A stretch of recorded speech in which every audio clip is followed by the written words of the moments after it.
C'è un grave rischio che riguarda i giovani e che corre soprattutto in rete. Beh, direi proprio di sì, è il rischio del negazionismo, coinvolge alcuni ragazzi, parecchi ragazzi a livello internazionale, nella rete su internet viaggiano, girano le teorie che sostengono ad esempio che i campi di concentramento non siano mai esistiti. Per questo noi siamo qui a celebrare la giornata della memoria, 27 gennaio si celebra in tutto il mondo di fatto la chiusura di Auschwitz. Poi però lei ha già rivolto lo sguardo al futuro, in particolare ai 500 anni che celebrerà il ghetto di Venezia, il ghetto più antico d'Europa.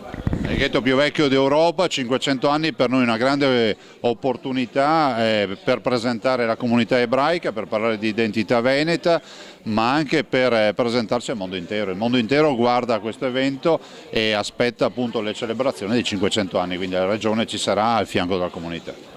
Vuole presentarsi meglio, ha detto lei, dell'Expo di Milano.